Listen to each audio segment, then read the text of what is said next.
mga pagkakataon na tayo ay mapanghusga, judgmental to others. Dahil siguro tingin natin sa ating sarili ay mas nakakaangat sa iba, mas mayaman at karapat-dapat. We look others as insignificant, especially if we are in the position, if we have the power. Lalo tigit hindi natin naiintindihan minsan ang totoong kahulugan ng paglilingkod or service. Mas nakikita natin ang mga mali ng iba kaysa mga mali na ating ginagawa. Why? Because we are already used to it. It becomes already our habits or even our vices. Nakakabahala dahil maraming tayong naapakang tao, lalo tigit ang mga may hirap o mga maliliit na mga tao sa laylayan ng ating lipunan. And for this, we are reminded once again. First, hindi maaaring maging taga-akay ang bulag, ang isa ring bulag. Because if you are blind, especially if you are blind of Christ's mercy and love, you cannot guide others to see the light of Christ. Ang nais ng ating Panginoon ay dapat tayong maging maingat sa pagpili kung sino ang sinusundan natin. Baka tayo ay matisod o mahulog sa hukay. Minsan ito mga tinaguriang gabay ay mapagkunwari at mapagsamantala. Sinasamantala ang kahinaan ng iba. In order to lead or help others effectively, one must have the necessary knowledge or experience. One must be humble and simple. Without it, the guidance might be flawed or incomplete. It is a metaphor often used to emphasize the importance of leadership. Kaya nga, pumili o piliin ang fully trained teacher upang matuto not to surpass him, but to be like him. As Jesus said in the gospel, when fully trained, every disciple will be like his teacher. Pangalawa, learn to correct your own habits. Remember that everything starts from a humble beginning. Bago ka manghusga sa iba, tingnan o isipin mo muna ang iyong sariling kasalanan. As Jesus said in the gospel, remove the wooden beam from your eye first, then you will see clearly to remove the splinter in your brother's eye.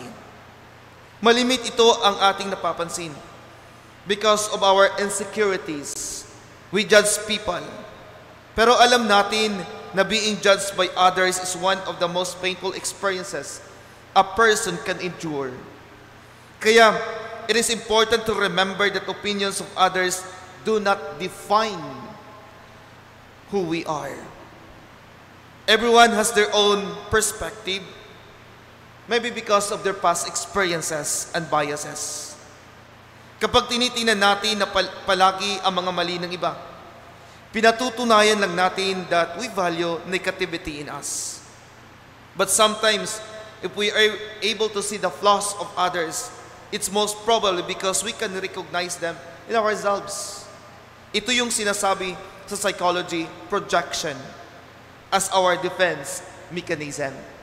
Projection means we attribute our own thoughts, feelings, and emotions to other person. Ibig sabihin, wala kang kamalayan na lahat ng ayaw mong gawin o pag-uugali ay inuugnay mo sa iba o ipinapasa mo sa iba.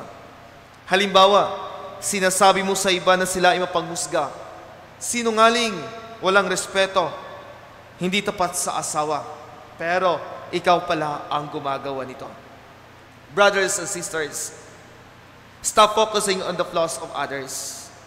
Focusing on the flaws of others can often lead us to unnecessary negativity and judgment. Instead, it can be good to concentrate on the positive aspect of people and situations. Makikita natin ang kahalagahan ng ating kapwa. Matanto natin ang ating sarili na masarap palang walang kaaway. Mayroong kagalakan sa puso. And this is exactly the message of Jesus today. that to avoid being judged, we should stop judging others.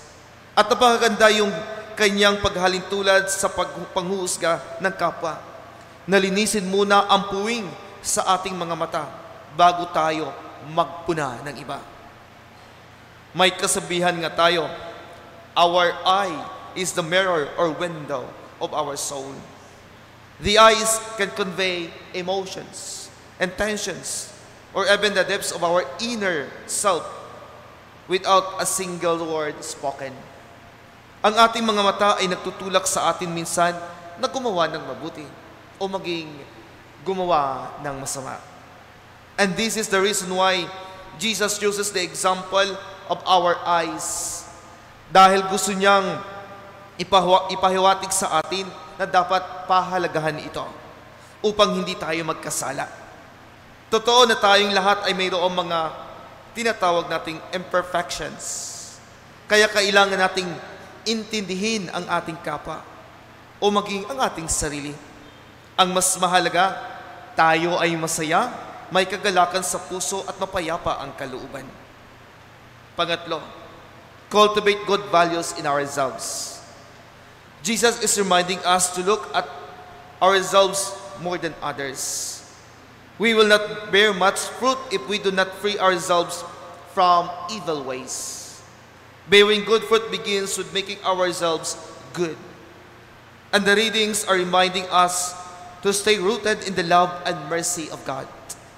If we cultivate good values, good habits, and remain always connected to God, we might be surprised of our fruits.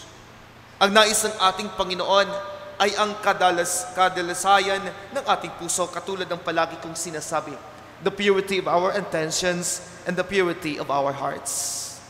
Our priority is to spread the goodness of our Lord. Totoo na lahat tayo ay may kahinaan at pagkukulang. But we need to see others bilang katuwang sa pagpapalaganap ng kabutihan at pag-ibig ng Diyos.